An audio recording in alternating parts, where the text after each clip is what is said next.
She walked into the room like an actress stepping onto the stage far too late, and he looked at her as if he already knew the ending. 6 years of life dissolved into a single sentence. I'm seeing someone else. No shouting, no scene, just steel eyes and a quiet, who is he? The one she once called just a coworker turned out to be the beginning of the end.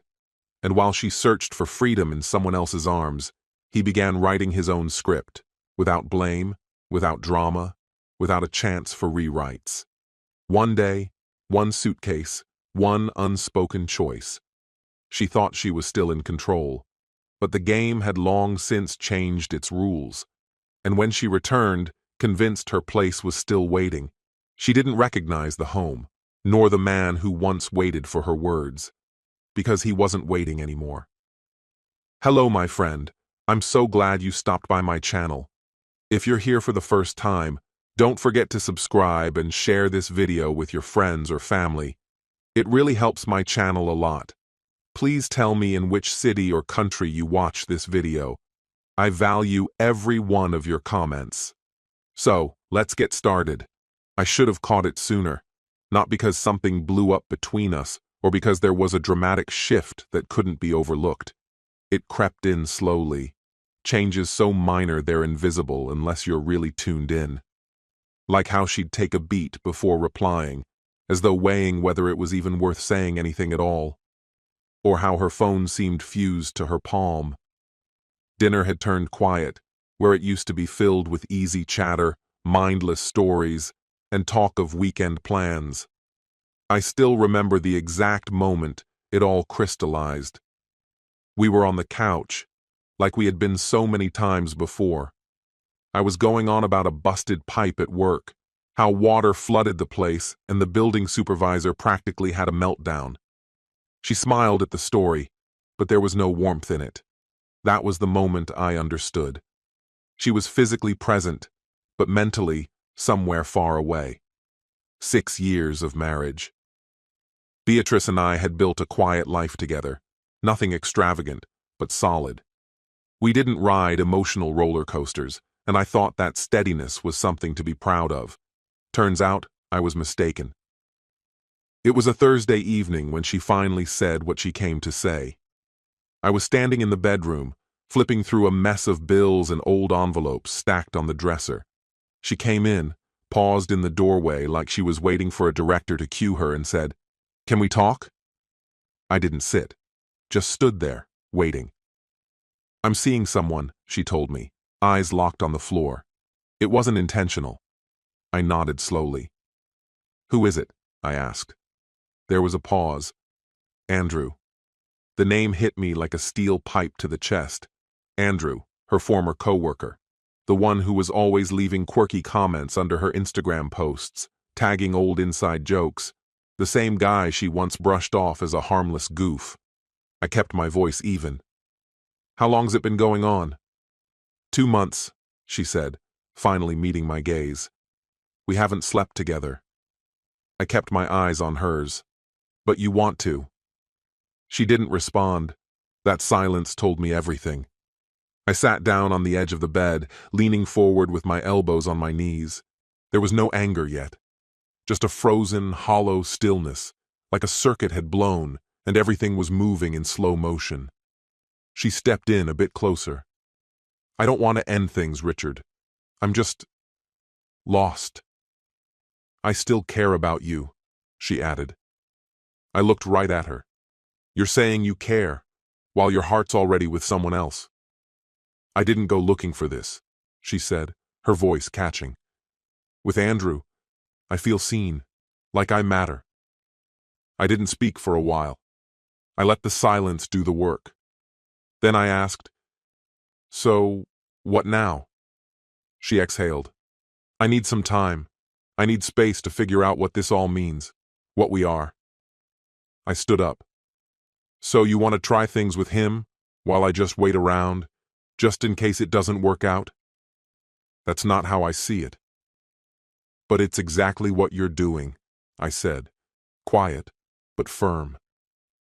She didn't argue, just stood there like a kid who got caught doing something they knew they shouldn't.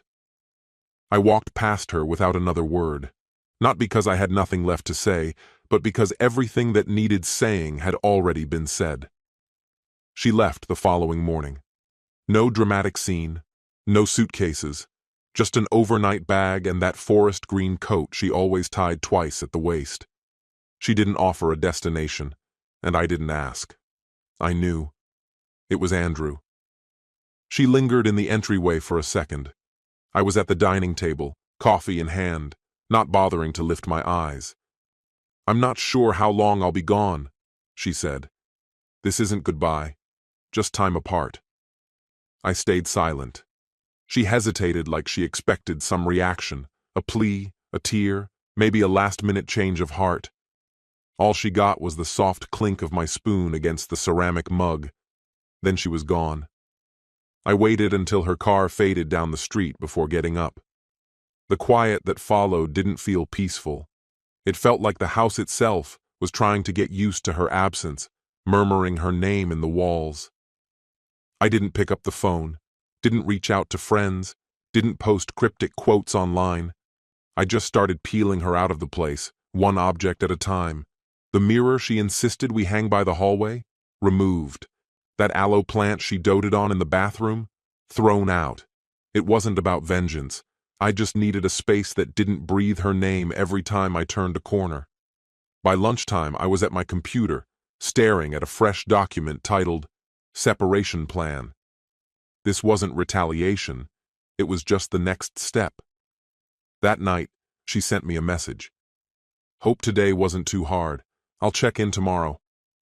I read it once, then typed back, "Take your time." That was all. No prying questions. No aching, "I miss you." No wondering where she was or who she was with. Deep down, I already understood this wasn't just a temporary pause. She was testing the waters with someone new, looking for something I couldn't provide. What she didn't get was that I wasn't going to stay suspended in place while she figured out her heart.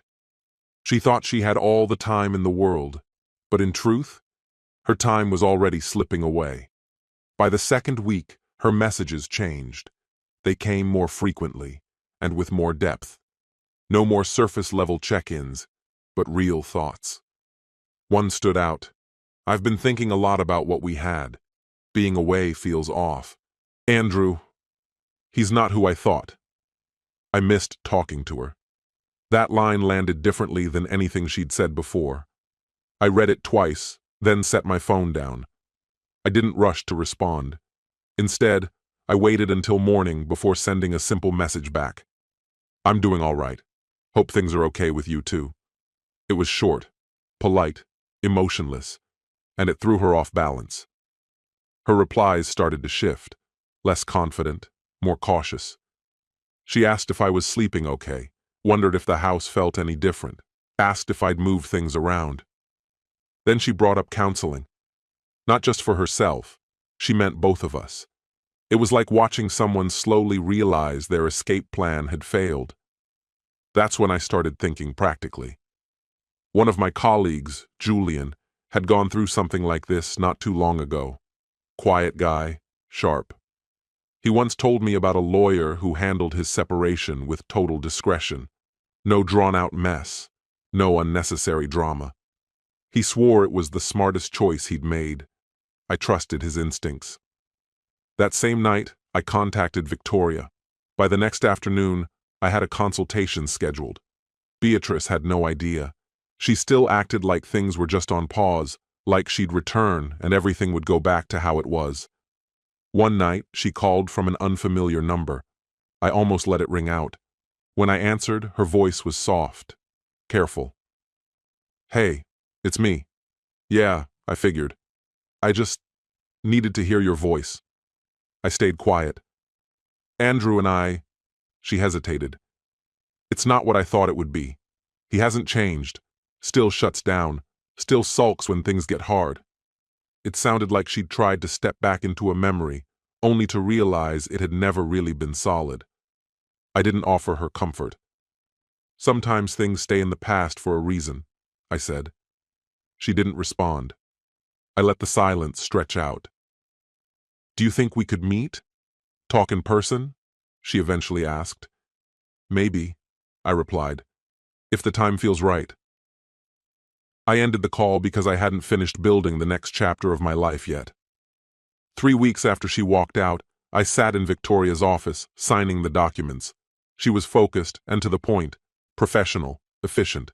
She'd reviewed the prenup and walked me through a clean, direct exit strategy. No drama, no back and forth, just a quiet, clean slate. From there, I headed straight to the bank, opened a new account, redirected my pay, divided up the utilities still in both our names. Quiet moves, deliberate ones. Meanwhile, Beatrice was unraveling. Her messages turned sentimental. Remember that storm during the lake trip? We ended up in that diner all night. Another one read, I've been writing, trying to make sense of things. I think I messed up. Then came the one that made her desperation clear. Can we talk? I'd like to stop by. No pressure, just talk. I waited until the next day to reply. Tomorrow, 10 a.m., just to talk. She showed up at 9:57, same coat, but her eyes told a different story, tired, uncertain, maybe clinging to hope. When she walked in, she looked around like she didn't recognize the place. I'd changed the furniture, painted the walls a warmer tone, updated the kitchen lights. You painted? She said. Yeah. It feels different. We sat across from each other. No hugs, no wine, just distance, stillness. When she spoke, her voice was quiet, controlled, like she'd rehearsed it. I thought I needed to figure things out, to see what else was out there. But Andrew wasn't the answer. He's the same, entitled, withdrawn. Now I see it. I listened without reacting, then stood up, went to a drawer, and brought back a folder. What's that? She asked. I placed it on the table. Everything's in here. She opened it. Divorce papers. Her hands shook slightly. You're serious? I've been serious since the day you left, I said. You just didn't want to believe it. She stared at the paperwork like she didn't recognize the language. You don't have to do this, she whispered. We can work on it. I'm ready now. I understand what I did. But I didn't move. I'm not angry, Beatrice, I said. But I'm not going to rebuild something you were willing to walk away from. That's not how this works.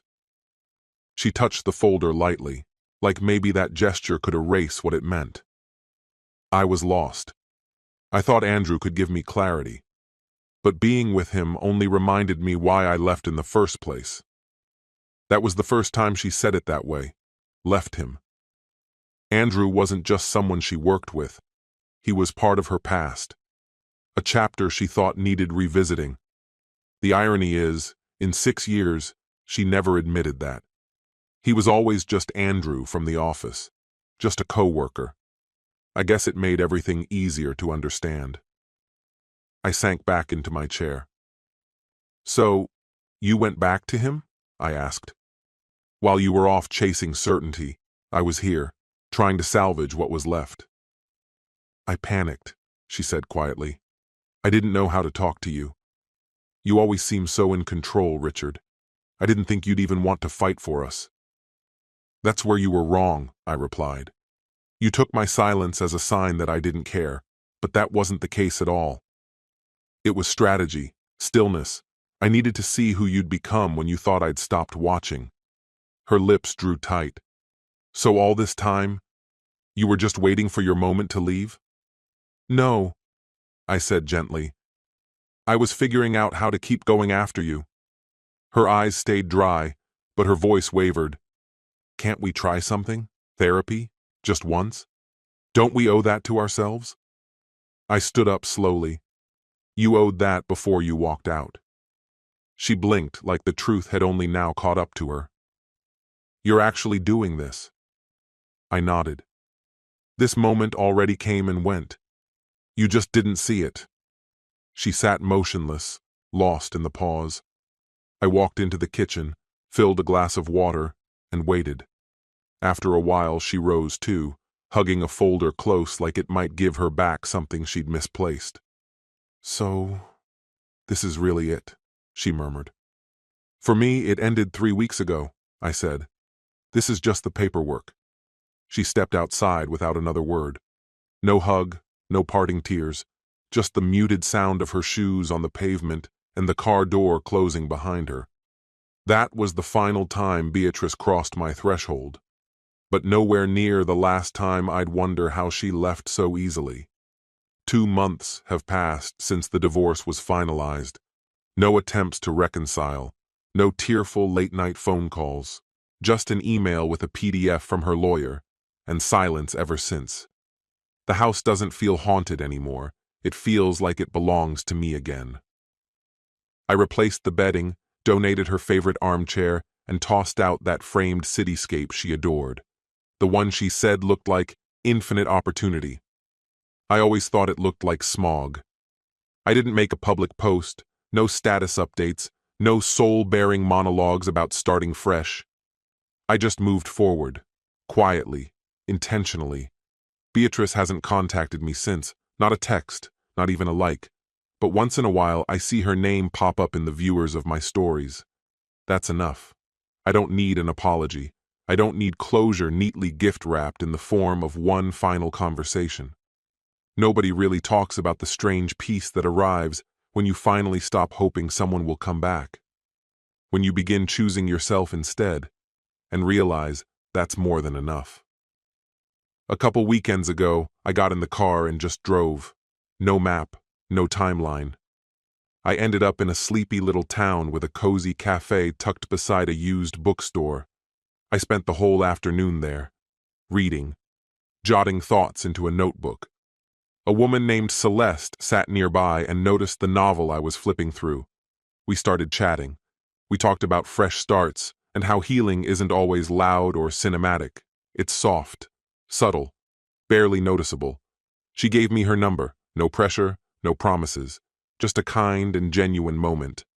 On the drive back, I realized something. I hadn't thought about Beatrice the entire time.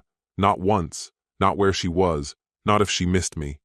She'd become background noise in a life that had finally found its rhythm again. It wasn't revenge. It wasn't about winning. It was about waking up in the morning and making coffee without bracing for another emotional ambush. It was about becoming the kind of person who doesn't need to be chosen to feel whole. Maybe that was the real love story all along. Then came last Saturday, frozen foods aisle. I was reaching for a bag of peas. She was going for oat milk. We both paused. She seemed smaller, not physically, just dimmed, like someone who hadn't had a good night's sleep in a while. "Hey," she said softly. "Hey."